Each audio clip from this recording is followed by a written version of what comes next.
হচ্ছে কি আমাদের লেকচার ক্যালকুলেশন ওয়াইজ হচ্ছে আজকে লেকচার 13। সো বাবু জাস্ট একটু এর জন্য আপনার আইডিটা একটু বলেন। আইডিটা নাই আমার কাছে 161006। ম্যাম আইডি হলো আমার 161006014 16 ব্যাচের 14 রোল। আচ্ছা, প্রথমে একটু আমি বলে আবার নিই, বলবো আপনি না? যেহেতু না না না লিখে নিয়েছি। আপনার হচ্ছে গিয়ে যেটা সেটা হলো যে আপনি যেহেতু মেকআপ কিটটা দিবেন, জি ফ্রাইডেতে ম্যাম। হচ্ছে আপনার মেকআপ কিটটা হবে। এটার জন্য মিডের আমাদের যে ক্লাস লেকচার গুলো শেয়ার করা আছে ওটা দেখে আমরা ফ্রাইডে মেকআপ কিটটা দিয়ে দিব। আপনার মিড যেটা হচ্ছে গিয়ে 1 আওয়ার এক্সাম, যেটা ওকে ম্যাম। গুগল ফর্মে হয়। আপনাদের আর আমি যেহেতু একজন স্টুডেন্ট ছিলেন তখন আমি গুগল ফর্মে নিলে আপনাদের গুগল ফর্মে দিব না, অ্যাসাইনমেন্ট আকারে কোশ্চেনটা অ্যাসাইন হয়ে যাবে। তো 1 আওয়ার টাইম পাবেন হচ্ছে গিয়ে ওটা অ্যান্সার করতে। এরপরে ওকে হচ্ছে কি 24 আওয়ার্স অ্যাসাইনমেন্ট, যেটা সেটা আমাদের এক্সাম ধরেন 3টা থেকে 4টা হবে, আপনাদের সাবমিশনের জন্য হয়তো another 15 মিনিটস দিব, যাতে ওই টাইমটা ম্যাম তাহলে কি 1 আওয়ারের জন্য আমার 20 মার্কস এর এক্সামটা কোশ্চেন হয়ে সলভ যাবে, করতে হবে? কোশ্চেন পাবেন। দেন হচ্ছে গিয়ে আমি 4:30টার দিকে আবার 24 ঘন্টা সময় ধরে আপনার হচ্ছে গিয়ে 10 মার্কস এর যে অ্যাসাইনমেন্ট, যেটাকে জি আমরা ম্যাম। বলছি মিড টার্ম অ্যাসাইনমেন্ট, যেটা সেটা অ্যাসাইন করে দেবো। এইভাবে হবে। এই গেল বিষয়। আর প্রেজেন্টেশনের ব্যাপারে, যেটা প্রেজেন্টেশন হচ্ছে ভিডিও প্রেজেন্টেশন, মানে আপনারা নিজেরা একটা প্রেজেন্টেশন মেক করবেন, করে আমাকে সাবমিট করবেন। ওটা টপিক চেয়েছে, টপিকটা দিয়ে দিবেন। আজকে হচ্ছে ফোল্ডার ক্রিয়েট করে দেবো, যেখানে হচ্ছে গিয়ে আপনি আপনার ভিডিও প্রেজেন্টেশনটা মেক করার পরে আমাকে সাবমিট করবেন। আর ক্লাস টেস্ট দিতে যাচ্ছিলাম, কিন্তু এখন আজকে তো শফিক জয়েন করেনি, কালকে ক্লাসটা নেই। শফিক জয়েন করলে ক্লাস টেস্টের ডেটটা আমরা ফিক্সড করে ফেলবো। তো আজকে আমরা যেটা পড়ছিলাম, আমরা হচ্ছে গিয়ে ট্রেড রেস্ট্রিকশনে ছিলাম, এবং এখানে ট্রেড রেস্ট্রিকশনের মধ্যে আমরা ট্যারিফ সম্পর্কে আলোচনা করছিলাম। ট্রেড রেস্ট্রিকশন দুই ধরনের হতে পারে, ট্রেড ব্যারিয়ার্স আর হচ্ছে নন ট্যারিফ ট্রেড ব্যারিয়ার্স। তো আমরা আসলে এখানে ট্যারিফ সম্পর্কে জানছিলাম।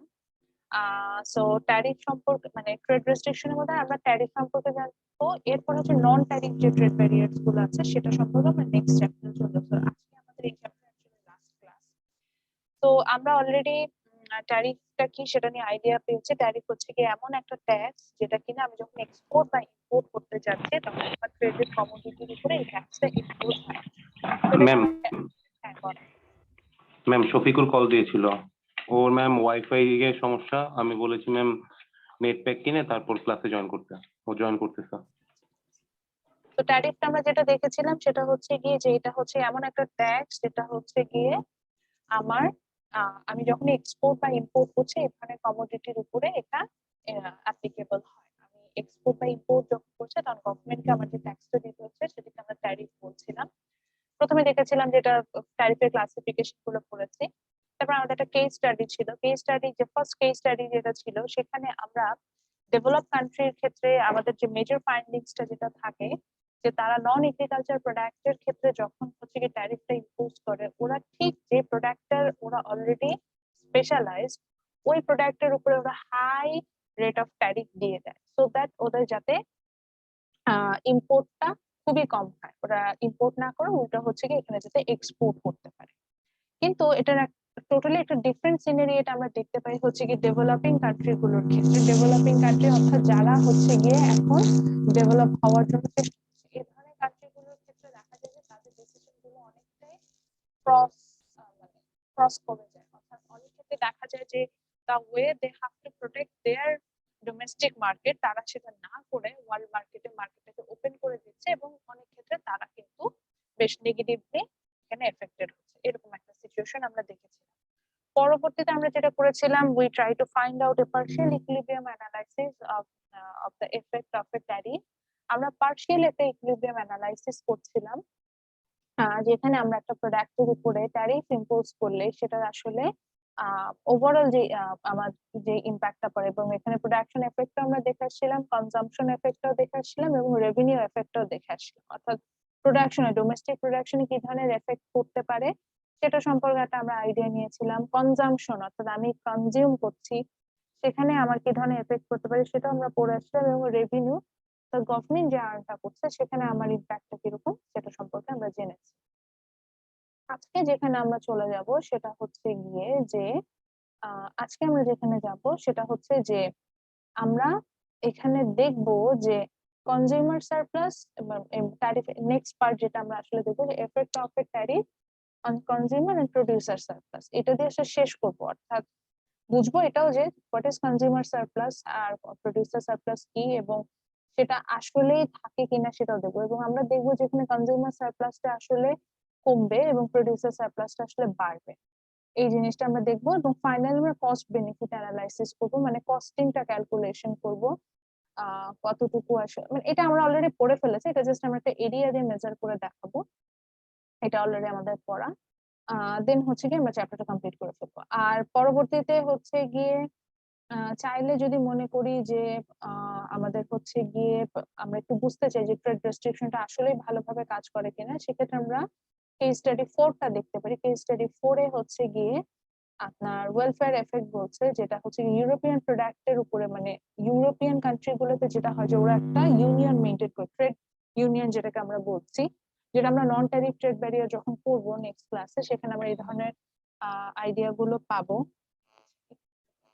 ম্যাম হ্যাঁ ভাইয়া বলো।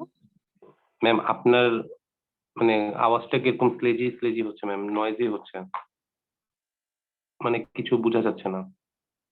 আপনি কি কোনো স্পিকারের সামনে বা চার্জিং পোর্টের না আশেপাশে না না না আছেন? না আমার ল্যাপটপ হচ্ছে চার্জ হচ্ছিল, আচ্ছা চার্জে ম্যাম, দেওয়া এই ছিল এই জন্য কথা ইকো হচ্ছিল। হ্যাঁ কথা ইকো হচ্ছিল, এখন এটা এখন হবে না।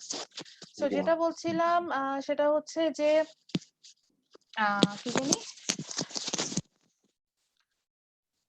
ভুলে গেলাম। আচ্ছা, সো এরপরে হচ্ছে কি আমরা ইউরোপিয়ান ইউনিয়ন মানে ইউরোপিয়ান কান্ট্রি গুলোতে আমরা যেটা দেখি সেটা হচ্ছে কি যে ওরা একটা ট্রেড ইউনিয়ন মেনটেন করে। এটা অবশ্য যদিও নন ট্যারিফ ট্রেড ব্যারিয়ারের মধ্যে পড়ে যায়, কিন্তু এটার অ্যাকচুয়ালি কোনো এফেক্ট আছে কিনা, মানে ওভারঅল ওয়েলফেয়ার অর্থাৎ ওয়েলবিং এ তাদের উপরে কোনো এফেক্ট ফেলে কিনা, সেটা হচ্ছে গিয়ে আমরা এই কেস স্টাডি 4-এ এটা হচ্ছে গিয়ে আলোচনা করব। এটা আলোচনা করব ফাইনালি আমাদের যে এটা আরেকটা থিওরিস ছিল যেটা আমরা আসলে আর যদি আপনার ইকোনমিক্স ব্যাকগ্রাউন্ডের স্টুডেন্ট হতেন তাহলে হচ্ছে গিয়ে আমরা এটাতে যেতাম, that is the theory of trade structure. এটা একটা থিওরি আছে। so যেহেতু আমরা হচ্ছে গিয়ে এতটাও খুব হাই থটের, যেমন এটা আমি পড়েছি, মানে ওইটা ওইভাবে বলার কিছু নেই, মানে আমি তো ইকোনমিক্স ব্যাকগ্রাউন্ডের স্টুডেন্ট, মানে আমাদের কনসার্নই ছিল ইকোনমিক্স নিয়ে জানা। তো সেই ক্ষেত্রে আসলে আমাদের এইগুলা এত জানা, আপনাদের যেটুকু জানা দরকার সেটা হচ্ছে আপনাদের ইন্টারন্যাশনাল ট্রেডে ক্ষেত্রে যতটুকু জানলে হয়। তো এই জন্য হচ্ছে কি এই থিওরিটা পড়াই না। তবে যদি মনে করেন যে ফার্দার ম্যাডাম আমি আর একটু জানতে চাই, স্টাডি করতে চাই, তখন এটা আমরা একটু দেখে নিতে পারি। এখানে আসলে আমরা হচ্ছে দ্য অ্যামাউন্ট অফ ট্রেডটা আমরা বের করে নিতে পারবো, or the ratio of trade যেটাকে বলছি, যে আমরা কত পার্সেন্ট অ্যাকচুয়ালি প্রোটেকশন দিব, একটা কমোডিটিকে কত পার্সেন্ট প্রোটেকশন দিতে হবে, সেটা আমরা ফাইন্ড আউট করার জন্য এখানে একটা ফর্মুলা আমরা এখানে ডিরাইভ করে থাকি এবং সেটা থেকে আমরা অ্যান্সার পাবো। যেমন এখানে একটা প্রোডাক্টে আমি দেখতে পাচ্ছি যে সেটা নন ট্যারিফ ট্রেড বের করে ফেলে যে 30% প্রোটেকশন থাকে, 30% ট্যারিফ ইম্পোজ না করলে সেই প্রোডাক্টটা হচ্ছে কি আমি প্রোটেক্ট করতে পারবো না, এরকম আবার আরেকটা প্রোডাক্টের জন্য 50% বের করে ফেললো। তো এটা হচ্ছে একটা থিওরি। এই থিওরিটা আবার অনেকটা হচ্ছে গিয়ে যদি আমাদের গ্র্যাভিটি মডেলটা দেখে থাকি, যেটা এটা আমরা মিডে অলরেডি পড়ে আসছি, গ্র্যাভিটি মডেলের সাথে দেখবেন যে এই ধরনের থিওরি আমরা অনেকগুলো ডেভেলপ করে থাকবো, সো ওটার সাথে কিছুটা মিল পাবেন। অথবা আরো বলতে চাই যে দেখা যায় যে ম্যাথমেটিক্যাল যে স্পেশালি হচ্ছে কি গ্রোথ রেট বের করা, মানে রেশিও বের করা যে ফর্মুলা গুলো হয় সেটার সাথে মিল পাওয়া যাবে। তো তারপর আমি যেহেতু বললাম যে আমি এটা টাচ করছি না, সো দ্যাট আপনি এটা স্কিপ করতে পারেন, আর ফার্দার যদি আমার মনে হয় যে আমি একটু স্টাডি করতে চাই সেক্ষেত্রে আমরা হচ্ছে গিয়ে চলে যেতে পারি। সো এবার চলে যাই হচ্ছে গিয়ে এই যে আমরা ট্রেড মানে impact of tariff on a small country economy আমরা এটা দেখে আসলাম, এবং এখানে আমরা একটা পার্শিয়াল ইকুইলিব্রিয়াম পার্শিয়ালি আমরা একটা অ্যানালাইসিসও করে ফেললাম। সেখান থেকে হচ্ছে গিয়ে আমরা এখন ফাইন্ড আউট করার চেষ্টা করব যে is there any consumer surplus and producer surplus. আচ্ছা, ফার্স্ট অফ অল আগে বুঝে নিই যে কনজিউমার সারপ্লাসটা কি এন্ড প্রোডিউসার সারপ্লাসটা কি। ইজিলি যদি বলতে চাই, আচ্ছা আমি এটার সাথে একটা ছবিও আঁকি, ছবি আঁকলে আরো ভালো বুঝতে সুবিধা হবে। সো আমি এখানে কি করলাম, আমার যদি বেসিক আইডিয়া থাকে তাহলে আরো ভালো আমরা বুঝবো। আমি জাস্ট একটা এক্স এক্সিস নিলাম এবং একটা ওয়াই এক্সিস নিলাম, আমি একটা ডিমান্ড কার্ভ আঁকবো এবং আমি একটা সাপ্লাই কার্ভ আঁকবো। ডিমান্ড কার্ভটা যেটা হয়, যে কার্ভ দিয়ে আমরা ডিমান্ডটা বুঝি, মানে সেটা প্রত্যেকটা পয়েন্ট দিয়ে যে একটা কনজিউমার যে willingness and ability to pay যে কার্ভটা দিয়ে ফাইন্ড আউট করা যায় সেটাকে আমরা ডিমান্ড কার্ভ, মানে আমাদের যে চাহিদা রেখা যেটাকে বলছি, it's a downward sloping curve. Because এই যে আমরা ফিগারটা আঁকছি এখানে ওয়াই এক্সিসে আমরা দেখাই হচ্ছে গিয়ে প্রাইসকে, দাম, আর এক্স এক্সিসে আমরা এখানে শো, আচ্ছা আমরা একটু যে প্রাইসটা দেখা যাচ্ছে না, ওকে। সো এক্স এক্সিসে আমরা হচ্ছে গিয়ে ওয়াই এক্সিসে আমরা প্রাইসটাকে শো করি, আর এক্স এক্সিসে হচ্ছে গিয়ে আমরা কোয়ান্টিটিকে শো করি। সো দেখা যায় যে ডিমান্ড কার্ভে ডিমান্ডের প্রাইসের সাথে একটা নেগেটিভ রিলেশনশিপ থাকে, প্রাইস বাড়লে আমরা কম কিনি এন্ড প্রাইস যখন কমে যায় তখন আমরা বেশি কিনি। সো এই কারণে সে একটা ডাউনওয়ার্ড স্লোপিং কার্ভ হয়, নিচের দিকে যাচ্ছে এরকম। অর্থাৎ এটার উপরের পয়েন্ট যখন আপার পয়েন্ট গুলো আমরা নিব সেখানে আমরা দেখব যে আপার প্রাইসে হচ্ছে কি প্রাইস যখন হাই তখন আমরা কম ডিমান্ড করছি, এন্ড প্রাইস যখন লো তখন আমরা বেশি ডিমান্ড করছি। But the supply curve is a upward sloping curve, উপরের দিকে যাচ্ছে এরকম বুঝাচ্ছি। সাপ্লাই কার্ভটা আপওয়ার্ড স্লোপিং কারণ ওনার আবার প্রাইসের সাথে পজিটিভ রিলেশনশিপ। পজিটিভ রিলেশনশিপ মানে হচ্ছে গিয়ে যখন প্রাইস বাড়ে তখন আমার সাপ্লাই বাড়বে, যখন আমার প্রাইস কমবে তখন আমার সাপ্লাই কমে যাবে। আপনি অ্যাজ এ প্রোডিউসার চিন্তা করেন, যখন আমাদের প্রাইস বেশি থাকে আমরা কিন্তু বেশি বেশি সাপ্লাই দিতে পছন্দ করি, আমার প্রাইস যখন কম থাকে আমরা তখন কম সাপ্লাই দিই। আর অ্যাজ এ কনজিউমার, একজন ভোক্তা হিসেবে যদি চিন্তা করেন নিজেকে, তখন আপনারা দেখবেন যে যখন দাম বেশি থাকে তখন কিন্তু আমরা কম প্রোডাক্ট কিনি, আর যখন দাম বেশি থাকে তখন হচ্ছে দাম বেশি থাকে তখন আমরা কম প্রোডাক্ট কিনি, আর যখন দাম কম থাকে তখন আমরা বেশি প্রোডাক্ট কিনি। সো এটা হচ্ছে ডিমান্ডের নেগেটিভ রিলেশনশিপ। তো দেখা যায় যে এই demand and supply curve they passes a single point, একটা পয়েন্টে তারা পাস করে যায়। আমি যেখানে এখন স্পটলাইটটা নিয়ে আছি, তো একটা সিঙ্গেল পয়েন্টে পাস করে যায়। এই সিঙ্গেল পয়েন্টটা হচ্ছে গিয়ে আমরা বলছি ইকুইলিব্রিয়াম। ইকুইলিব্রিয়াম, যেটা আমাদের সেটা। সো সেই ইকুইলিব্রিয়াম থেকে আমরা ইকুইলিব্রিয়াম প্রাইস এবং ইকুইলিব্রিয়াম কোয়ান্টিটি বোথ পাই। এই যে আমরা এখানেও কিন্তু এই জিনিসটা বের করেছিলাম, সেটাকে আমরা বলছেন যে পার্শিয়াল ইকুইলিব্রিয়াম অ্যানালাইসিস, এবং এখানেও কিন্তু এই যে ডিমান্ড কার্ভ, যে ব্লু কালারের লাইন যেটা আঁকা, that was A downward sloping curve. অর্থাৎ হাই প্রাইসে যেমন দেখেন যখন প্রাইস লেভেল $3 তখন আমরা 30 ইউনিটস কিনছি, কিন্তু প্রাইস লেভেল যখন $1 আমি কিন্তু বেড়ে 70 ইউনিটস কিনলাম, $2 হলে আমি 50 ইউনিটস কিনছি। সো এই যে একটা ডাউনওয়ার্ড স্লোপিং ডিমান্ড কার্ভ তো দেখতে পাচ্ছি। কিন্তু সাপ্লাই কার্ভটা হচ্ছে আপওয়ার্ড স্লোপিং, প্রাইস যখন বেশি তখন আমি সাপ্লাই বাড়াই দিচ্ছি, প্রাইস যখন কম তখন হচ্ছে সাপ্লাই কমাই দিচ্ছি। তো এই সাপ্লাই এবং ডিমান্ড কার্ভের পাসিং পয়েন্ট থেকে হচ্ছে গিয়ে আমরা যেটা পাচ্ছি সেটা হচ্ছে ইকুইলিব্রিয়াম। ইকুইলিব্রিয়াম এখানে যে আমরা যে প্রাইসটা পাওয়া যায়, এই ইকুইলিব্রিয়াম, এটাকে আমরা ইকুইলিব্রিয়াম প্রাইস ও মার্কেট প্রাইস বলে থাকি। যেমন আমাদের এখানে যে পার্শিয়াল ইকুইলিব্রিয়াম অ্যানালাইসিস যেটা দেখেছিলাম, এখানে আমাদের মার্কেট প্রাইস ছিল হচ্ছে $3, এবং এট দ্য $3 আমাদের ইকুইলিব্রিয়াম কোয়ান্টিটি অর্থাৎ ডিমান্ড এবং সাপ্লাই বোথ ছিল হচ্ছে গিয়ে 30 ইউনিটস। সো এইটা আমি এটার সাথে ম্যাচ করে রাখার জন্য আমি সেমটাই নিলাম, ধরে নিলাম যে আমাদের এখানে ইকুইলিব্রিয়াম প্রাইসটা এসেছে হচ্ছে গিয়ে $3, এবং এখানে আমার কোয়ান্টিটিটা এসেছে হচ্ছে গিয়ে 30 ইউনিটস, এরকম আমরা পেয়েছি। এখন এখানে যেটা হবে কনজিউমার সারপ্লাসটা কি, এখান থেকে আমরা কনজিউমার সারপ্লাস, এটা শর্টকাটে আমরা লিখবো হচ্ছে কি সিএস। তো সাপ্লাই কার্ভটা একটু ভুলে গেছি, আচ্ছা সমস্যা না।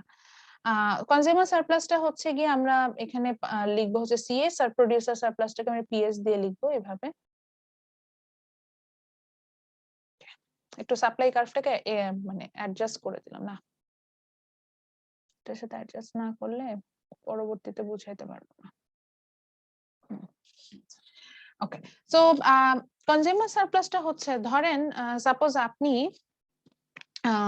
কি কিনবেন, ধরেন আপনি একটা টি শার্ট কিনতে চাচ্ছেন। এখন আপনার একটা মনে মনে একটা প্রাইস থাকে না, মানে একটা উইলিংনেস টু পে। তো ধরে নিলাম যে মাহবুব একটা টি শার্ট কিনতে চাচ্ছে, টি শার্টটা কেনার জন্য না হাইয়েস্ট পে করার ইচ্ছা হচ্ছে গিয়ে $400। এখন উনি মার্কেটে গেলেন এবং দেখলেন যে মার্কেট প্রাইস হচ্ছে গিয়ে $300। তখন উনি ওই $300 টি শার্টটা কিনে ফেললেন। তো আপনার উইলিংনেস টু পে ছিল হচ্ছে গিয়ে $400, বাট আপনি অ্যাকচুয়ালি মার্কেট প্রাইসটা পেলেন হচ্ছে গিয়ে কত, $300। তাহলে আপনার মনে মনে আপনি কতটা প্রফিটেবল হলেন? $100 না, যে আপনি পেমেন্ট করতে চাচ্ছিলেন $400 আর পেয়ে গেলেন সেটা $300, তাহলে $100 কি আমাদের মনে মনে লাভ হয় না? এভাবে দেখেন, আমরা যখনই কোনো প্রোডাক্ট পারচেজ করতে যাই না কেন, সব সময় আমাদের মধ্যে এই জিনিসটা থাকে। অর্থাৎ আমরা ওইটার জন্য আমাদের একটা উইলিংনেস টু পে, মানে আমরা ব্যয় করার, কতটুকু পে করতে চাই এরকম একটা ইন্টারেস্ট আমাদের মধ্যে থাকে। যে লেভেলে আমাদের মধ্যে ইন্টারেস্টটা জি। থাকে সেইটাকে আমরা বলি মানে ওইটাই আমাদের পেমেন্ট, এবং এটাই আমাদের ডিমান্ড কার্ভের প্রত্যেকটা পয়েন্ট থেকে বের করা যায়। So the difference between my willingness to pay, that means the demand curve, the each point of demand curve, and the market price is called consumer surplus. মানে আমি যে টাকাটা অ্যাকচুয়ালি পে, ম্যাম আমি ma'am একটু আপনি বলি, একটু আর একটু বোঝান। বলি, ওকে একটু ওকে বলি তাহলে বুঝবেন। মানে আমি বলতে চাচ্ছি যে আমি যে পরিমাণ পে করতে চাচ্ছি সেটার সাথে আমার মার্কেট প্রাইসের যে ডিফারেন্স সেটাকে আমরা কনজিউমার সারপ্লাস বলছি। এবং বলছি যে ডিমান্ড কার্ভের প্রত্যেকটা পয়েন্ট, একটা ডিমান্ড কার্ভের হাজার হাজার পয়েন্ট থাকবে, এই ডিমান্ড কার্ভে আমি মিনিমাম থাউজেন্ডস অফ পয়েন্ট বের করতে পারবো। সো প্রত্যেকটা পয়েন্টে আসলে কি আপনাকে কি দেখাচ্ছে, ডিমান্ড কার্ভ থেকে আসে, তার মানে কি আপনার ডিমান্ড মানে আপনার উইলিংনেস টু পে আছে, ওই অ্যামাউন্ট পারচেস করার জন্য আপনি এই পরিমাণ টাকা স্পেন্ড করতে যাচ্ছেন। So demand curve যেটা হবে যে from the each point of demand curve you will find out your willingness to pay, and the difference between the market price and your willingness to pay, that means the demand curve, এই ডিফারেন্সটাকে আমরা বলছি হচ্ছে কি consumer surplus, মানে ভোক্তার যে উদ্ধৃতি, surplus মানে কি যে উদ্ধৃত যেটা থাকে সেটা সেটা বলছি। সো ওই যে আপনি চাচ্ছিলেন যে 400 টাকা একটা টি শার্ট কিনবেন এবং সেটা আপনি পেয়ে গেলেন হচ্ছে 300 টাকায়, সো আপনার কাছে উদ্ধৃত মানে পে করার ইচ্ছা ছিল আপনার 400, but you are actually paying 300 টাকা। সো ডিফারেন্সটা কতটুকু হলো, ডিফারেন্সটা হলো হচ্ছে গিয়ে 100 টাকা। দিস ইজ 100 ইয়ার টাকা। Consumer surplus. সো এই কারণে কনজিউমার সারপ্লাস কে আমরা সাধারণত পেয়ে থাকি হচ্ছে গিয়ে যে সিএস লিখলাম, এটাকে আমরা পেয়ে থাকি হচ্ছে গিয়ে এই ডিমান্ড এবং ইকুইলিব্রিয়াম যে বা মার্কেট প্রাইস যেটা, এই দুটো ডিফারেন্স থেকে আমরা হচ্ছে কি কনজিউমার সারপ্লাসটা পেয়ে থাকি। কেন পাই এটা তো তাহলে বুঝতে পারলাম নিশ্চয়ই, যে দুটো ডিফারেন্সটাই তো হচ্ছে আমার যে। এখন আপনি বলবেন যে ম্যাডাম আপার পয়েন্টের দিকে আমার কনজিউমার সারপ্লাস অনেক বেশি, হ্যাঁ যত উপরের দিকে যাচ্ছে সেখানে আমার উইলিংনেস টু পে অনেক হাই, বাট লোয়ার পয়েন্টের দিকে আমার কনজিউমার সারপ্লাসটা কম। মানে বুঝতে পারছি কিভাবে, আমি ডিফারেন্সটা দেখছি, উপরের দিকে দেখছি ডিফারেন্সটা অনেক বেশি, নিচের দিকে দেখছি ডিফারেন্সটা কম। এই কারণে বলছি যে যখন হচ্ছে গিয়ে আমরা আপার পয়েন্টে যাচ্ছি, আর যখন আপার পয়েন্টে যাচ্ছি তখন হচ্ছে গিয়ে আমার কনজিউমার সারপ্লাস অনেক বেশি, যখন আমি লোয়ার পয়েন্টের দিকে আসি আমার কনজিউমার সারপ্লাস, কারণ তখন উইলিংনেস টু পেও কমে আসে এবং মার্কেট প্রাইসটাও কাছাকাছি চলে আসে, তখন আমার উইলিংনেস টু পে আমরা কম দেখতে পাচ্ছি। ঠিক একইভাবে যে প্রোডাক্টটা আপনি 300 টাকায় কিনে নিয়ে আসছেন, তো ডেফিনেটলি আপনার কাছে যিনি সেলার আছে সে তো নিশ্চয়ই কোনো না কোনো মানে প্রফিট না হলে তো আপনার কাছে নিশ্চয়ই সেল করেনি।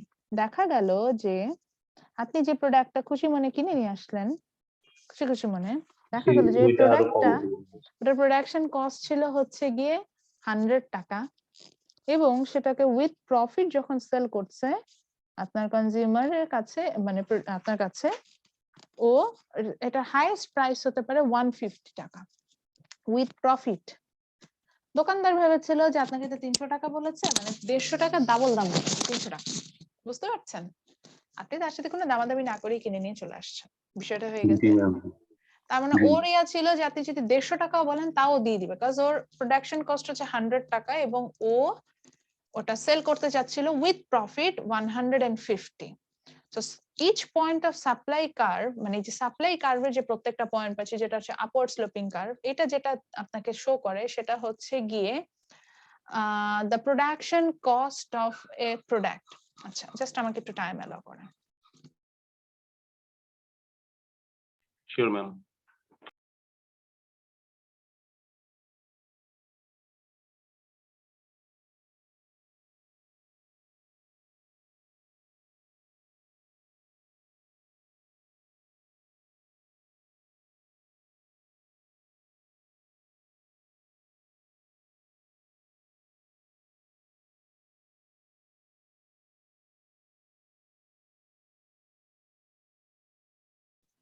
তো সাপ্লাই কার্ভে যেটা হবে যে each point of supply curve will show you the production cost of a product, মানে এটার মানে আমি তো সাপ্লাই সেই পয়েন্টেই দিতে যাব যে পয়েন্টে হচ্ছে গিয়ে আমার খরচ, আমার প্রোডাক্টটা তৈরি করার খরচটা উঠে আসবে উইথ প্রফিট। সো আমার সাপ্লাই কার্ভের প্রত্যেকটা পয়েন্ট তাহলে কি দেখাবে যে আমার যে টাকাটা খরচ হচ্ছে তৈরি করতে এবং এটার সাথে আমি যতটুকু প্রফিট নিতে চাই সেটা। সো সাপ্লাই কার্ভে যেটা হচ্ছে যে আমি প্রত্যেকটা পয়েন্ট থেকে আমার প্রফিট সহ আমি যতটুকু সাপ্লাই করতে চাচ্ছি সেটা আমরা এখান থেকে পাচ্ছি। সো এখন আপনি ভাবলেন যে আপনি ৩০০ টাকা প্রোডাক্টটা কিনে অনেক জিতে গেছেন। এবার আসি তো দেখি সাপ্লায়ারের যেটা প্রোডিউসার সারপ্লাস সেটা কি? প্রোডিউসার সারপ্লাস হচ্ছে the difference between market price and your cost of production. অর্থাৎ আপনি যেই দামে প্রোডাক্টটা সেল করছেন সেটার থেকে আপনার হচ্ছে গিয়ে প্রোডাক্টটা তৈরি করতে যে খরচ হচ্ছে এই দুটোর ডিফারেন্সটা হচ্ছে গিয়ে প্রোডিউসার সারপ্লাস। সো তৈরি করেছেন কত টাকায়? ১০০ টাকায়। আর Yes, সেল করলেন কত টাকায়? 300 টাকায়। ৩০০ টাকায়। তাহলে আপনার প্রোডিউসার সারপ্লাস কতটুকু হলো? মানে আপনি এখন as a producer actually 200 profit করলেন কত? 200 200. So the difference between this market price এই যে এই নীল কালারের যে বর্ডার এটার সাথে সাপ্লাই কার্ভের যে ডিফারেন্স সেটাই আমার producer surplus which is PS. বুঝলাম? বুঝেছি ম্যাম। জি ম্যাম। তো ম্যাম আমি কি এই ক্লিয়ার করি? হ্যাঁ ডেফিনেটলি। ম্যাম কাস্টমার সারপ্লাস আর প্রোডিউসার সারপ্লাস এই দুইটা ম্যাম দুইটা ভিন্ন ভিন্ন জিনিস। দুইটা মিনিং হচ্ছে ম্যাম কনজিউমার সারপ্লাস হলো আপনার আমি যেই দামে কিনবো মনে করেছিলাম কিন্তু আমি গিয়ে দেখি যে দামে সাপোজ ম্যাম আপনি যে উদাহরণটা দিয়েছিলেন একটা টি শার্ট কিনতে গেলাম আমি মনে করলাম আমার কাছে 400 আমি 400 টাকা একটা টি শার্ট কিনতে পারবো কিন্তু গিয়ে দেখলাম আমি 300 টাকা একটা টি শার্ট পেয়ে গেলাম।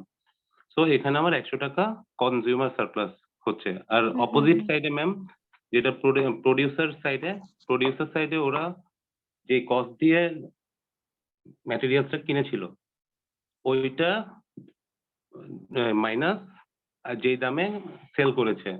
ম্যাম আপনি যে উদাহরণটা দিলেন ওইটাতে হলো ম্যাম যে তার ছিল প্রোডাকশন কস্ট ছিল 100 টাকা কিন্তু সে বিক্রি করেছে 300 টাকা দিয়ে। দ্যাট মিনস তার প্রোডাকশন সারপ্লাস হচ্ছে 200 টাকা ম্যাম। 200 টাকা।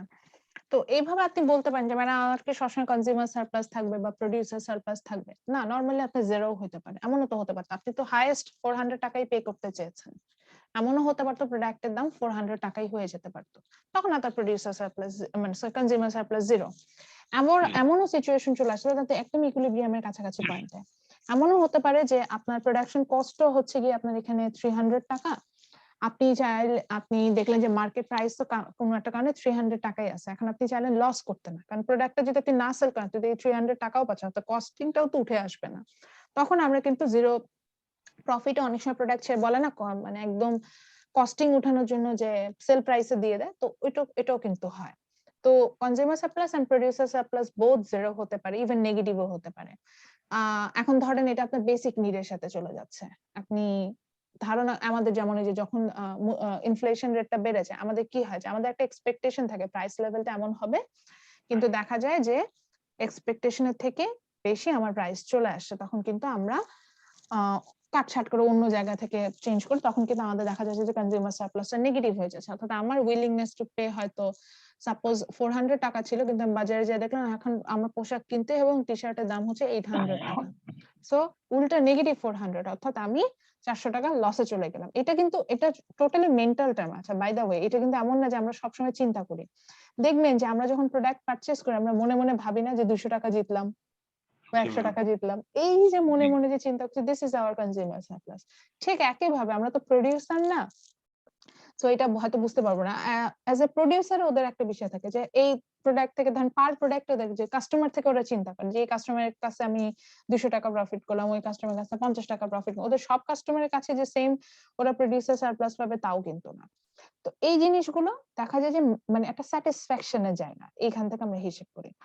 তো ট্যারিফ যখন আমরা ইম্পোজ করব মজার বিষয় হচ্ছে গিয়ে সেখানে consumer surplus and producer surplus both থাকবে এবং বিষয়টা হচ্ছে গিয়ে অনেকটা এরকম দেখায় এটা ভেঙে দেখিয়েছে দেখা যায় যে ওই যে আমরা বলছিলাম না যে consumption effect and production effect consumption effect আমরা দেখতে পাচ্ছি যে ডোমেস্টিক প্রোডিউসারদের ডোমেস্টিক কনজিউমারদের হচ্ছে গিয়ে কনজাম্পশন কমে যাচ্ছে ডিমান্ড যেহেতু ফল করছে ট্যারিফ ইম্পোজ করার কারণে। সো আমরা এখানে একদম গ্রাফিক্যালি দেখাবো যে কনজিউমার সারপ্লাস ফল করছে। ইন দ্য সেম টাইম আমরা যেহেতু দেখছিলাম যে ডোমেস্টিক প্রোডিউসারদের সেল বাড়ছে যখন আমি ট্যারিফ ইম্পোজ করছি আমরা এখানে একইভাবে গ্রাফিক্যালি দেখাবো যে ডোমেস্টিক প্রোডিউসাররা হচ্ছে গিয়ে আপনার যেটাকে বলা যায় যে প্রফিটে আছে এরকম অর্থাৎ তাদের প্রোডিউসার সারপ্লাসটা বাড়ছে। এটা যদিও এখানে ভেঙে এঁকেছে আমি তারপরে আমাদের মেইন ইমেজটাতে আবার যাব, ওখানে আমরা এটা আরো ভালোভাবে একই ছবিটাই জাস্ট ওখানে ভেঙে ভেঙে দেখানো, consumer surplus, producer surplus. So এই ছবিটাতে আমাদের, আমি ব্লু কালার একটা লাইন দিয়ে এখানে ড্র করছি। এই ছবিটাতে আমাদের ইকুইলিব্রিয়াম প্রাইসটা হচ্ছে গিয়ে ছিল যেটা, সেটা হচ্ছে $3 এবং ইকুইলিব্রিয়াম প্রাইস আমাদের কোয়ান্টিটি ছিল হচ্ছে 30 ইউনিটস এরকম ছিল। সো যখন আমরা ট্যারিফ ইম্পোজ করে ফেললাম, এখানে একটু কালার করাটা ডিফিকাল্ট, এই জন্য আমি আর অত ডিটেলিং এ যাচ্ছি না। মানে আমি এখানে জাস্ট যেটা করছি সেটা হচ্ছে চেষ্টা করব যে এটাকে একটা ট্রায়াঙ্গেলের মধ্যে নিয়ে আসতে। সো আমি যখন হচ্ছে গিয়ে আমি ট্যারিফ ইম্পোজ করলাম, তখন এই মানে এটা তো আমার মার্কেট প্রাইস ছিল $3টা। তো আমি যখন ট্যারিফ ইম্পোজ করলাম, আমার দেখা গেল যে ইনিশিয়াল কনজাম্পশন যেটা, সেটা আমার এই যে $1 সাথে, সেটা একটু কিছু ক্লাস আছে অনলাইনে নিতে খুব ডিফিকাল্ট, যে ইন্টারন্যাশনাল ইকোনমিক্স অনলাইনে আমার নিতে খুব কষ্ট হয়েছে। সো ইনিশিয়ালি আমরা দেখলাম যে আমার প্রাইস লেভেলটা কিন্তু কি হচ্ছে, এই যে $1 সাথে যাচ্ছে, এবং সেটা আমার ডিমান্ডটা যাচ্ছে যে বি পয়েন্ট পর্যন্ত, এই যে এতটুকু। সো আচ্ছা, আমি স্ট্রেট লাইনে আঁকি। হ্যাঁ, সো আমার দেখা যাচ্ছে যে $1 এবং $1 প্রাইসে আমার ডিমান্ডটা যাচ্ছে হচ্ছে বি পয়েন্ট পর্যন্ত। এইদিকে আমার তাহলে এটা ছিল আমার, এই স্ট্রেট লাইনটা ধরে আমি আমার হচ্ছে গিয়ে আমি আমার কনজিউমার সারপ্লাস বের করতে পারবো, because the difference between the demand curve and the price level, that is the market price, that will be my consumer surplus.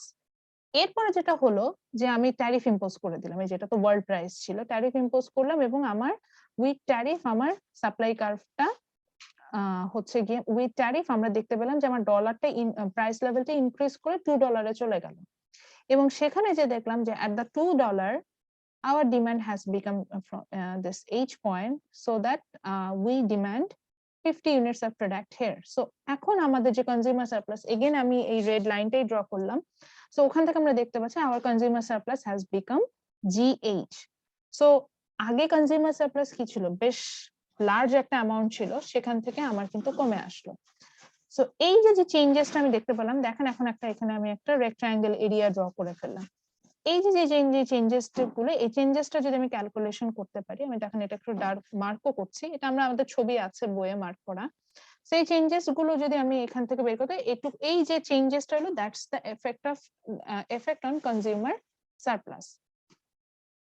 So আমি এটা দেখানোর জন্য এখন আবার বইয়ে যেভাবে মার্ক করে দেওয়া আছে আলাদা করে আঁকা, আমি সেই জায়গাটাতে যাচ্ছি। সো এখানে আপনি দেখতে পাচ্ছেন, দেখেন আমাদের এটা একটা ব্লু লাইন ড্র করা আছে। তো এখানে আমরা দেখতে পাচ্ছি যে একটা জিনিস, ইনিশিয়ালি আমার এই যে এ লাইনটা $1 প্রাইস আমরা এবি ছিল আমার consumer surplus, then it's move to the GH line, যখন আমার আমি যখন ট্যারিফ ইম্পোজ করলাম, এবং আমার প্রাইসটা ট্যারিফ ইম্পোজ করার জন্য যেহেতু আমার 100% অ্যাড ভ্যালোরেন্ট ট্যারিফ অ্যাপ্লাই করেছি, সো আমার $1 থেকে এটা প্রাইস হয়ে গেল হচ্ছে কি $2। সো এই যে চেঞ্জেসটা দেখতে পারেন, this rectangle area is the effect on the consumption or the effect on the consumer surplus for tariff. আমার কনজিউমার সারপ্লাসে যে পরিবর্তনটা হলো, সেটাই হচ্ছে গিয়ে আমরা এখান থেকে দেখতে পাচ্ছি। এখন এটা হচ্ছে জাস্ট ওই ইমেজটা ভেঙে এঁকেছে। সো এখানে যদি আমি কনজিউমার সারপ্লাসের কথা বলছি, that's why I am using the demand curve here. এখন যখন আমি প্রোডিউসার সারপ্লাসের কথা বলবো, ডেফিনেটলি আমার শুধু সাপ্লাই কার্ভটা লাগবে। সো একইভাবে $1 প্রাইসে আমরা only 10 units of product domestically supply করছিলাম, but when we apply tariff, so the price become $2, we supply 20 units of product. So ঠিক একইভাবে সাপ্লাইও আমার হচ্ছে গিয়ে একটা চেঞ্জেস আসছে না। সো এই যে এখান থেকে যে চেঞ্জেসটা আসলো, আপওয়ার্ড সেটা চেঞ্জেস না। আপওয়ার্ড চেঞ্জেস, সেটা হচ্ছে কি আমরা প্রোডিউসার সারপ্লাসে পেলাম। এখন আমি বললাম যে আমার কনজিউমার সারপ্লাস হচ্ছে হেয়ার ইজ নেগেটিভ, যে আমি বলছিলাম যে আমার কনজিউমার সারপ্লাস নেগেটিভ হতে পারে। প্রোডিউসার সারপ্লাস যদিও পজিটিভ, বাট কনজিউমার সারপ্লাস হচ্ছে নেগেটিভ। আমরা কিভাবে এটা বুঝবো? বুঝার উপায়টা হচ্ছে গিয়ে আমরা দেখতে পাচ্ছিলাম যে ইনিশিয়ালি আমার স্ট্রেট লাইনটা ধরেই, যদি আমি অন্য কিছুই বুঝি না, তাহলে আমি স্ট্রেট লাইন ধরেই চিন্তা করি। তো আমরা ইনিশিয়ালি দেখছিলাম যে আমার স্ট্রেট লাইনটা কতটা বড়, এবি যতটা লং ছিল, দেখতে পাচ্ছি যখন আমি $2 প্রাইসে searching the difference between the demand curve and the price level, that is what I am going to pay here, দুটার মধ্যে ডিফারেন্সটা দেখতে পাচ্ছেন? তাহলে ইনিশিয়াল স্টেজের ম্যাম থেকে আমরা যখন, হ্যাঁ বলেন। না ম্যাম, বুঝতে পারছি ওইটা তাহলে ইয়েতে আমি দেখতে কত? পাচ্ছি ইনিশিয়াল স্টেজের থেকে আমরা যখন ট্যারিফটা অ্যাপ্লাই করে ফেললাম, সেক্ষেত্রে আমার কনজিউমার সারপ্লাসের লেন্থটা কমে গেল, হুইচ মিনস এখানে ফল করেছে। এই জন্যই পুরোটাই যে মানে এই পুরো এরিয়াটাই তো এটা ক্যালকুলেশন করেছে, এইভাবে দেখালো। Same thing for producer surplus. দেখেন আমার ইনিশিয়ালি স্ট্রেট লাইনটা যতটুকু ছিল, আমি যখন when I'm applying the tariff here, আমার কিন্তু স্ট্রেট লাইনটা এর ডাবল হয়ে গেল, বড় হয়ে গেল।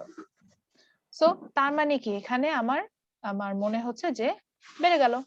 পেয়ে গেল, জি সো এই কারণে হচ্ছে কি আমি এখানে বলছি যে এখানে পজিটিভ প্রোডিউসার সারপ্লাস আছে, বাট কনজিউমার সারপ্লাসটা হচ্ছে গিয়ে নেগেটিভ। নেগেটিভ। আচ্ছা, এখন প্রশ্ন আমি এখান থেকে কি করতে পারি, এটাই তো আমাদের মেইন কনসার্ন। সো এখান থেকে আসলে প্রশ্নটা আমি ডিরেক্টলি করতে পারি। এখান থেকে অলরেডি আমার 3টা ব্রড কোশ্চেন করার মতো অলরেডি জায়গা আছে। কেস স্টাডি থেকে একটা করা যায়, তারপরে হচ্ছে একটা প্রশ্ন হতে পারে যে সেটা হচ্ছে the partial equilibrium analysis of effect of a tariff, সেখান থেকে আমি একটা প্রশ্ন করতে পারি, এটা একটা ব্রড কোশ্চেন। আর একটা প্রশ্ন এখান থেকে যে আজকে যেটা পড়ছি আমরা, এখান থেকে আমরা আবার ভেঙে করতে পারি the effect of tariff on consumer and producer surplus. So same thing আমরা তখন করব, একই ইমেজটাই ড্র করতে পারি। এখানে ওরা ভেঙে এঁকেছে, আপনার যদি মনে হয় যে আমরা ইনিশিয়ালি যে ছবিটা এঁকেছি সেই ছবিটা, আমি একটু শেষ করি মাহবুব, তারপরে কোশ্চেন করেন। জি ম্যাম। সো আমার যদি মনে হয় যে আমি ইনিশিয়ালি এই ছবিটাতেই আমি কনজিউমার সারপ্লাস এবং প্রোডিউসার সারপ্লাসটা দেখিয়ে দিব, আমি ধরেন আমি যেমন এটা মার্ক করে দেখাচ্ছি, ধরেন আমি ইনিশিয়ালি এই ইমেজটাতেই কনজিউমার সারপ্লাস দেখাতে চাচ্ছিলাম, তো আমি এভাবে দেখাই দিলাম। আবার একইভাবে এই ছবিটার মধ্যে আমি প্রোডিউসার সারপ্লাসও দেখাতে চাচ্ছি, তো আমি এভাবে দেখাই দিলাম। সো আপনি সেম ইমেজে রাখতে পারে। হ্যাঁ বলেন। এটা ম্যাম একটু প্যারা কম এটাতে। হ্যাঁ, ওইটা আপনি ম্যাম একটা দুটো আলাদা আলাদা করে না এঁকে আপনি একটা ছবি এঁকে সেটার মধ্যে জাস্ট এটা, আমি যেহেতু আমার কিছু মানে প্রবলেম আছে, যেহেতু আমি তো অনলাইনে করছি, নাহলে আমি এটা তো এই জায়গায় একটু পাস করে গেছে, এটা আর হয় না। তো আপনার যদি মনে হয় যে যেমন আমি পুরো এরিয়াটা আসলে মার্ক করতে পারি নাই, এটাই বলতে চাচ্ছি, তো আপনি যদি এটা একটা ড্রপ করে ইমেজে, নিচ্ছি। হ্যাঁ হ্যাঁ একটু বক্স হয়ে গেছে, এটা বক্স হবে না, এটা রেক্ট্যাঙ্গেল এরিয়া হবে। তো আপনার যদি মনে হয় যে আপনি একটা ইমেজে দিয়েও হচ্ছে কি আপনি এফেক্টটা এক্সপ্লেন করবেন, that would be okay for me. So এখান থেকে হচ্ছে এই দুটো কোশ্চেন। এখন লাস্ট কোশ্চেনটাতে যাব। এখন আমরা হচ্ছে একটু কস্ট ক্যালকুলেশন করব। কস্ট বলতে বোঝাচ্ছি যে এটা অলরেডি আমাদের আইডিয়া হয়ে গেছে, তারপরেও আমরা আসলে একটু দেখব যে কোন এরিয়াটা আসলে আমাদের consumption effect, production effect and revenue effect, ওইটাই হচ্ছে কস্ট ক্যালকুলেশন। আচ্ছা একটু বলে দিই, এখানে আমি হচ্ছে গিয়ে যদি কোশ্চেনটা করি, আমি প্রাইস লেভেলটা মেনশন করে দিব। মেনশন করবেন, আমি সাধারণত এখানে যেটাকে বলা যায় অ্যানালিটিক্যাল কোশ্চেনে যাই না। মানে আমাদের যেটা হয় যে যদি এরকম তো আমাদের দেখা যেত টিচার ইচ্ছা মতো প্রাইস দিত, বলে দিত যে ধরেন ইকুইলিব্রিয়াম প্রাইস ছিল $5, ওখানে ইকুইলিব্রিয়াম কোয়ান্টিটি এমন ছিল, এখন এখানে ট্যারিফ ইম্পোজ করলে কি হবে। তো আপনি যদি ওইভাবে হিসেব করেও ছবিটা আঁকেন, তখন হচ্ছে গিয়ে আপনি you can find out the impact of tariff. ওইটা জাস্ট ওই আমরা যে মানে গ্রাফ পেপারে ছবি আঁকতাম না একটা সময়, জি ম্যাম। ওইখান থেকে যেমন বের করা যেত ভ্যালু, এরকম এখানেও ভ্যালু বের করা যায়। তো জি ম্যাম, আমি ওভাবে করলে ম্যাম সুবিধা হবে আমাদের। ওইভাবে হ্যাঁ ওইভাবে বের করা যায়। তো এইভাবে আমি দিব না, আমি হয়তো এই প্রাইসটা দিয়ে এক্সপ্লেন করতে বলবো। তবে আপনি যদি রিয়েল লাইফে ইমপ্লিমেন্টেশন বের করতে চান, জাস্ট এরকম একটা গ্রাফ পেপারে আঁকলেও আমরা পাবো। এভাবে দিব না, কারণটা হচ্ছে গিয়ে না আপনাকে এক্সাম হলে গ্রাফ পেপার প্রোভাইড করবে। ম্যাম গ্রাফ পেপার বাসায় আছে। গ্রাফ পেপার প্রোভাইড করবে। আচ্ছা তাহলে ইয়ার সাথে কথা বলে নি, শফিকের সাথে কথা বলছি, যদি উনি গ্রাফ পেপার নিয়ে আসতে পারে তাহলে আমি হয়তো একটু প্রাইস লেভেলটা চেঞ্জ করে এই কোশ্চেনটা দিব। সেক্ষেত্রে ওকে। আপনারা জাস্ট গ্রাফে বসায় ড্র করলেই আপনি হচ্ছেন গিয়ে বের করতে পারবেন। সো এরপরে চলে যায় হচ্ছে কস্ট বেনিফিট অ্যানালাইসিস। এরপর আমরা যেটা করলাম আসলে এই যে কনজিউমার সারপ্লাস বের করলাম, প্রোডিউসার সারপ্লাস বের করলাম, এটাকে আমরা একটা এরিয়া হিসেবে ধরে নিচ্ছি। এরিয়াটার নাম দিচ্ছি যেমন ধরেন এ, তারপরে যেটা প্রোডিউসার সারপ্লাস, এটাকে সরি প্রোডিউসার সারপ্লাসটাকে আমরা নিয়েছি হচ্ছে গিয়ে এ, কনজিউমার সারপ্লাসটাকে নিয়েছি হচ্ছে ডি, রেভিনিউ এফেক্ট যে এরিয়াটাতে ছিল এটাকে আমরা সি ধরে নিচ্ছি, যে এরিয়াটা আমাদের মিসিং চলে আসছিল সেটাকে আমরা বি ধরে নিচ্ছি। এইভাবে ধরে দেখা যাচ্ছিল যে আমার এখানে কনজিউমার সারপ্লাস হচ্ছে this A area, or the consumption effect হচ্ছে in this A area, producer মানে তারপরে হচ্ছে কনজিউমার এফেক্ট যেটা সেটা হচ্ছে A plus B plus C plus D এই ফুল এরিয়াটা। তারপরে হচ্ছে রেভিনিউ এফেক্টটা হচ্ছে only this C area. So আপনি ফাইনালি আপনি দেখতে পাবেন যে কনজিউমার সারপ্লাস যেটা ছিল সেখানে এরিয়াটার অ্যামাউন্টটা কমে আসছে। মানে আমি বুঝা which is the area of producer surplus? Producer surplus হচ্ছে এই যে A A. A C J G এই এরিয়াটুকু। So A, C, J, A C J G এই এরিয়াটুকু, দাঁড়া আমি একটু আঁকি, এটুকু থাকতে পারি। A C J G এই এরিয়াটুকু হচ্ছে গিয়ে এই আমার, ট্রায়াঙ্গেলটা ম্যাম। হ্যাঁ এইটুকু হচ্ছে এই রেক্ট্যাঙ্গেলটা হচ্ছে গিয়ে আমার প্রোডিউসার সারপ্লাস। এই পুরো এরিয়াটাকে আমি A ধরে নিচ্ছি। আচ্ছা আচ্ছা আবার আমার কনজিউমার সারপ্লাস তো হচ্ছে গিয়ে এই ফুল এরিয়াটা, এই যে জি এ তারপরে হচ্ছে বি এইচ, তাই না, এতটুকু। আচ্ছা So, পুরোটা এই হলো রেক্ট্যাঙ্গেলটা হচ্ছে কনজিউমার সারপ্লাস। তো এটাকে আবার এই যে এই এরিয়াটুকু এ দিয়ে নোট করেছে, এতটুকু এরিয়া হচ্ছে বি দিয়ে নোট করা, এতটুকু এরিয়া হচ্ছে সি দিয়ে নোট করা, আর এইটুকু এরিয়া হচ্ছে ডি দিয়ে নোট করা, তাই না? বি দিয়ে যেটা নোট করা ওইটার মানে ওইটার ওটা নামটা ওটা কি? হচ্ছে বলে ডেড ওয়েট লস।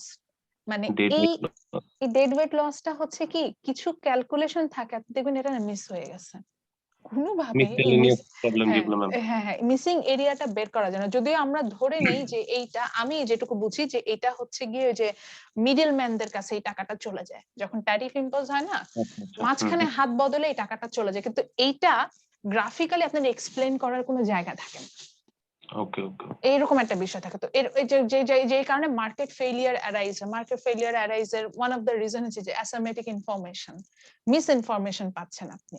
এই যে এইরকম যে আপনি শুনছেন যে ট্যারিফ ইম্পোজ হবে, ওই জন্য আপনি ওইভাবে ডিমান্ড কমাই দিলেন, কিন্তু দেখা গেল ট্যারিফ ইম্পোজই হয়নি, তখন এই যে ডেড ওয়েট মার্কেট ফেলিয়ার গুলো ক্রিয়েট হয়।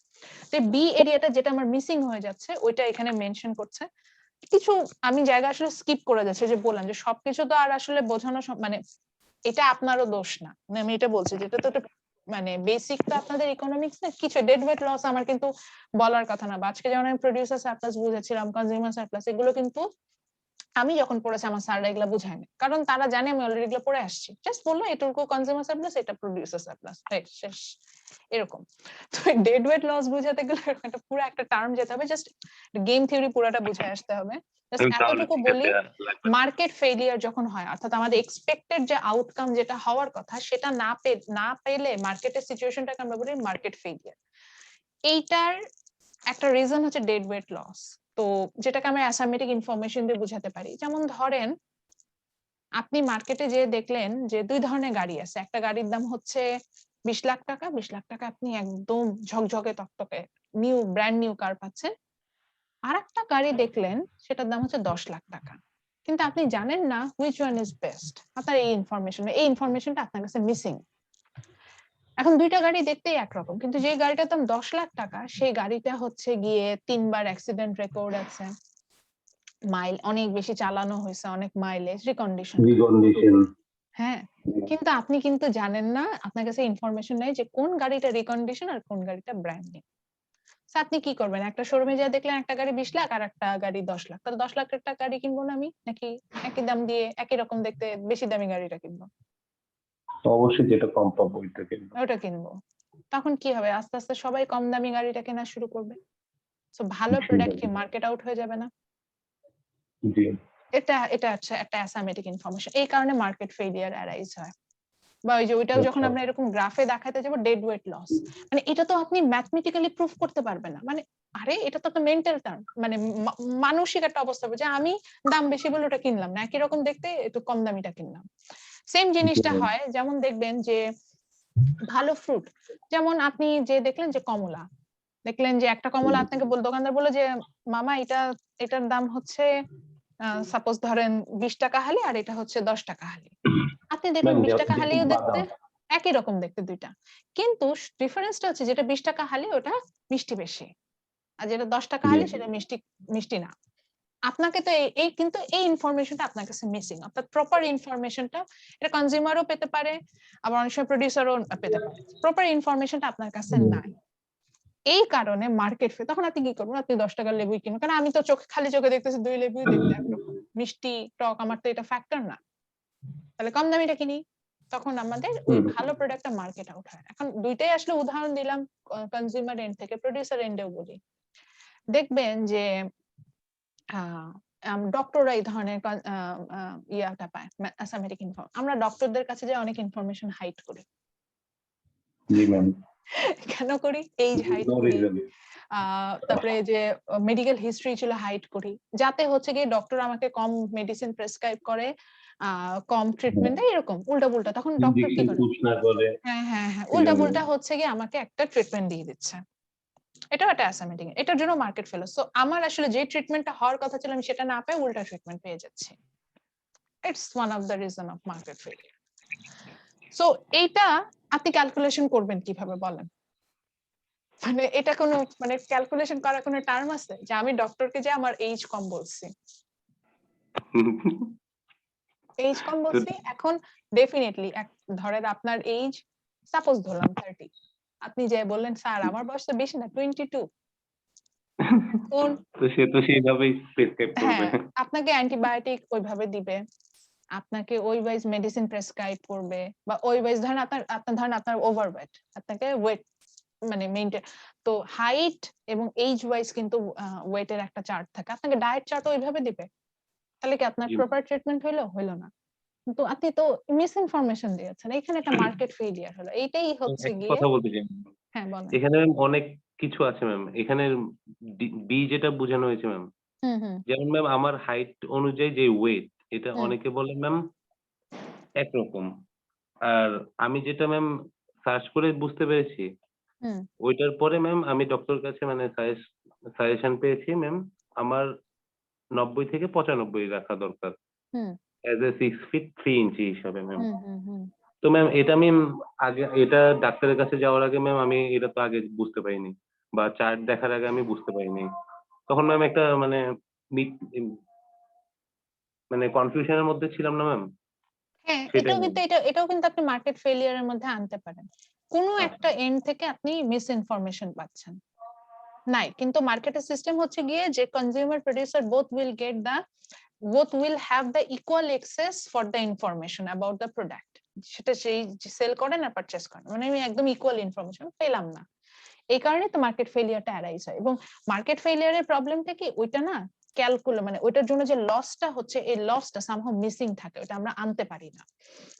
সো এখানে বি এরিয়াটার ভ্যালুটা ক্যালকুলেশন করা যায় না। এটা ওই আমিও যখন হচ্ছে কি কনজিউমার সারপ্লাস যেমন আমি একটু দেখাই দেই, এই যে দেখেন কনজিউমার সারপ্লাসটাই যদি প্রোডিউসার সারপ্লাসটাই যদি দেখেন, এটা কেমন একটা রেক্ট্যাঙ্গেল এরিয়া। কনজিউমার সারপ্লাসটা বেশ বড় একটা এরিয়া ছিল, ইনিশিয়ালি এত বড় ছিল, তারপরে এতটুকু হলো।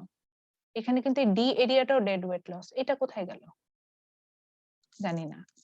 তারপরে প্রোডিউসার সারপ্লাস প্রথম দিকে এতটুকু ছিল, তারপরে বেড়ে এতটুকু হলো।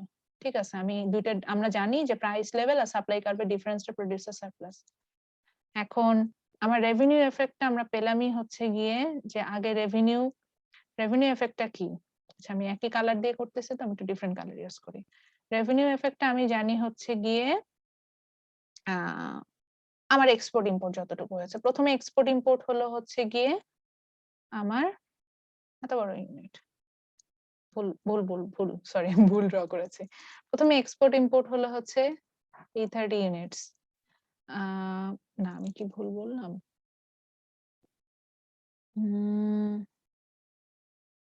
না ঠিকই তো বলছি।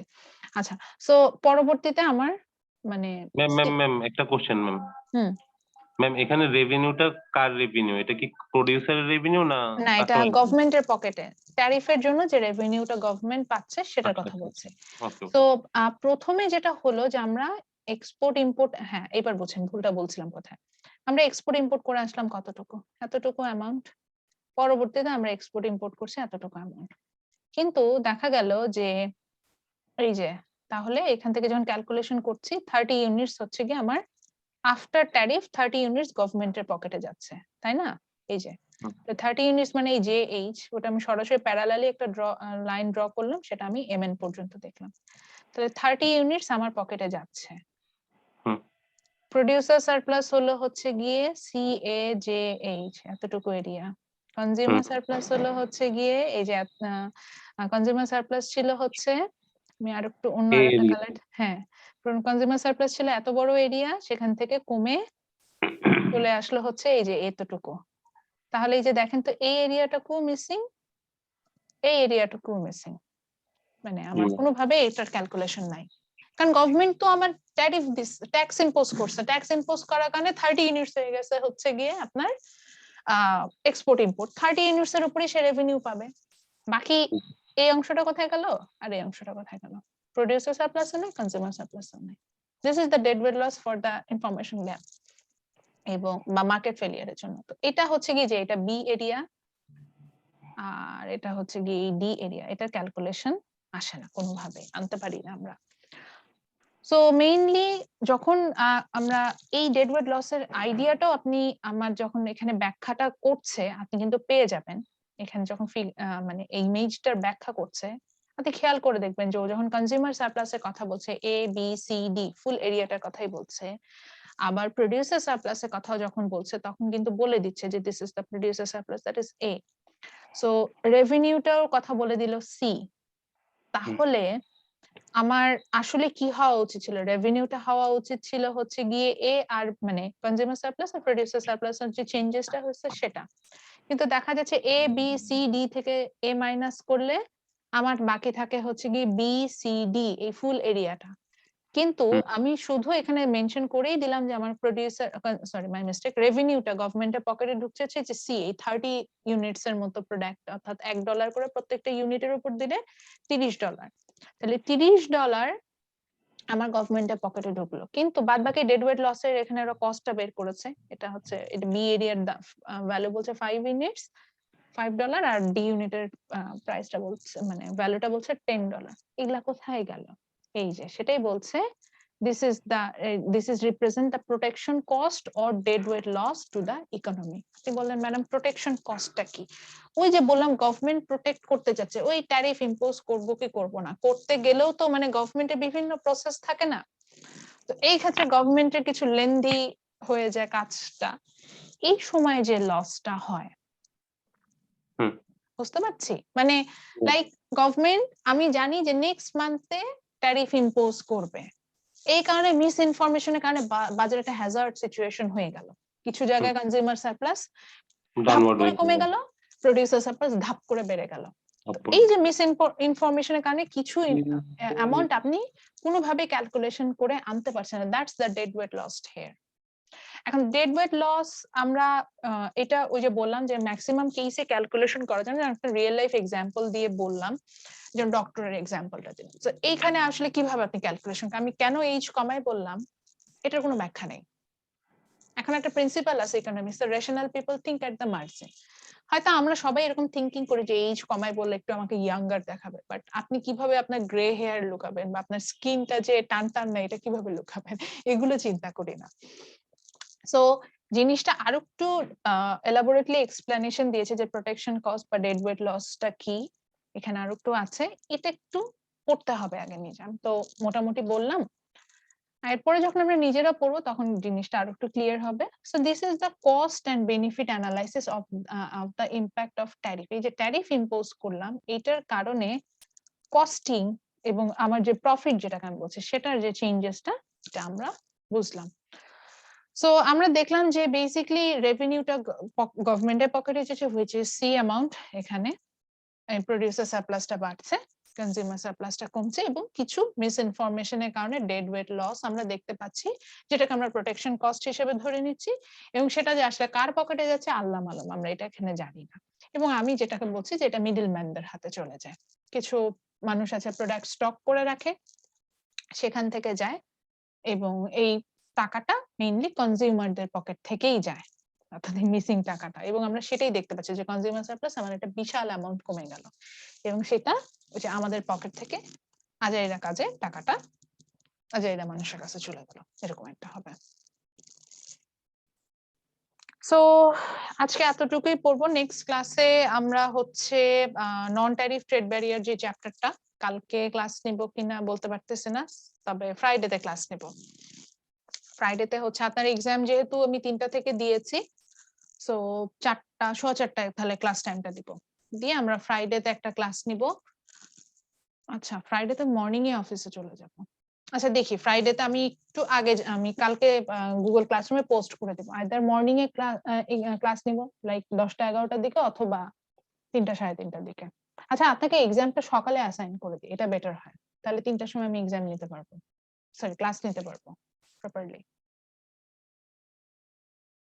ঠিক আছে মাহবুব? কথা শুনেছেন? ম্যাম সন্ধ্যায় 7টায় দিলে কি ম্যাম প্রবলেম হবে না আপনি তো এই একা টাইমে? 7টায় দিবেন ঠিক আছে তাহলে সন্ধ্যায় দেন। তাহলে যখন দিবেন তারপরে 24 আওয়ার্স অ্যাসাইনমেন্ট আমি অ্যাসাইন করব। জি ম্যাম।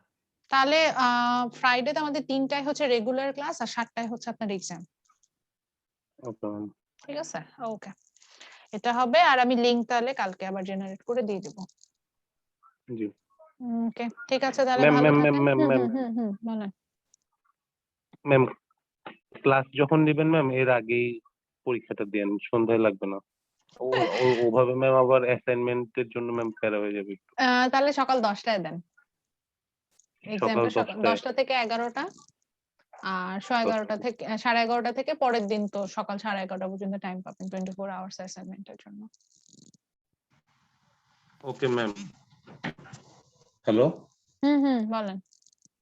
জি ম্যাম, যেটা ম্যাম আপনার জন্য যেটা সুবিধা হবে আমি হচ্ছে ওইভাবে দেন। সকালে ক্লাস নিতে চাচ্ছি না কারণ সকালে আমি তো অফিসে যাব অন দা ওয়ে থাকবো and কখন যে অফিসে পৌঁছাবো এটা না কিন্তু অফিসে যে আমি হচ্ছে গিয়ে 3টার সময় যে অফিসে থাকবো এটা আমি একদম মানে থাকবো এটা হচ্ছে বিষয় আমার তো টাইমিং মেনটেন করার বিষয় আছে সো ওই জন্য বললাম এই জন্য সকালে এক্সাম দেন বিকালে ক্লাস করবেন ফ্রাইডেতে। ওকে ঠিক আছে তাহলে ভালো থাকেন ইনশাআল্লাহ নেক্সট ক্লাসে দেখা হবে and best of luck G for the exam.